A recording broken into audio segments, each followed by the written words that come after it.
Apakah aplikasi web Metacard digital investasi bodong? Fakta sebenarnya, aplikasi web Metacard digital adalah investasi bodong skema Ponzi penipuan. CWIG menduga Metacard digital termasuk skema Ponzi, pengumpulan dana masyarakat tanpa izin. Investasi bodong di Indonesia tumbuh subur dan terus memakan korban di tengah masyarakat. Dalam 5 tahun belakangan ini, korban investasi bodong mencapai 139 triliun rupiah dan ini yang terlapor. Belum lagi yang tidak terlapor. Dan yang tidak mau melapor bisa mencapai angka ribuan triliun rupiah dan ini angka yang sangat fantastis. Salah satunya Metacard yang diduga oleh Cerdas Waspada Investasi Global atau CWIG melakukan aktivitas pengumpulan uang tanpa izin.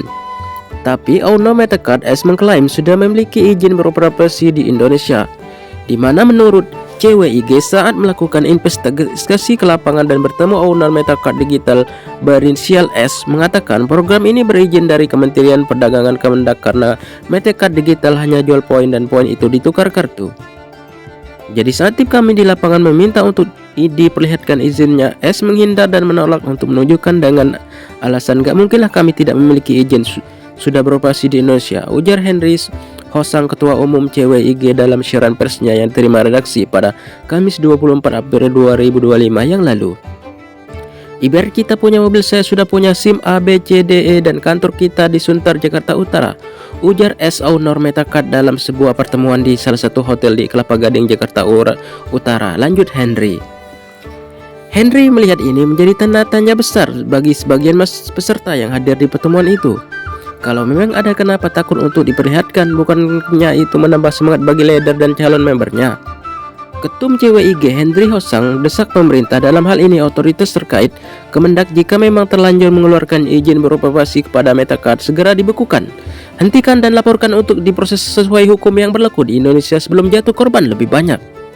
Lanjut Henry, jika S merasa benar sistem yang dibentuknya akan legal, tidak terindikasi skema Ponzi, kami CWIG tantang owner Metacard diskusi terbuka di depan awak media dan member Metacard. Kita sama-sama bedah sistemnya dan ada skema Ponzi-nya atau tidak, biar publik yang menilai supaya fair gitu. Dan katanya sudah ada izinnya, nggak perlu takut, justru menguntungkan bagi Metacard kalau memang benar, tegas Henry. Menurutnya Henry, CWIG sudah mengetahui persis sepak terjang S owner Metacard Digital yang sebelumnya juga membuat program yang hampir sama dan lolos dari jeratan hukum dan bahkan bebas dari tuduhan pidana karena dibela oleh member. Dan akhirnya member menangis menyesal sudah membela S dan menuntut balik S mengembalikan semua investasi tersebut.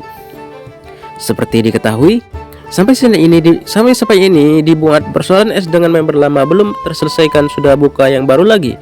Penegakan hukum di negeri ini lagi dalam keadaan tidak baik-baik saja. Lanjut Henry. Henry menyampaikan CWIG sangat yakin Presiden Prabowo Subianto akan bertindak tegas bagi pelaku investasi bodong skema Ponzi penipuan. Sama saja ini perampok uang rakyat, perusak negara bangsa dan masyarakat Indonesia. Kami yakin itu, jika sampai ke telinga Bapak pasti akan ditindak, ucap Henry.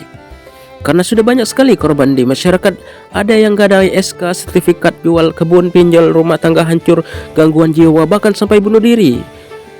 Ini kejahatan luar biasa yang harus berhenti berantas, tutup Henry. Maka dari itu, siapapun yang mengajak kalian bergabung ke aplikasi Metacard Digital ini untuk mengajak kalian investasi atau deposit atau apapun namanya, janganlah kalian deposit atau investasikan uang kalian di sini ya. Karena ini jelas Ponzi penipuan yang akan menguras uang kalian saja. Dan Metacard Digital ini tidak terdaftar di OJK dan dipastikan ini adalah Ponzi penipuan. Jadi hati-hati, jangan bodoh ya. Jangan mau dibodoh-bodohi para mafia Ponzi penipuan. Yo, jangan deposit. Salam akal sehat.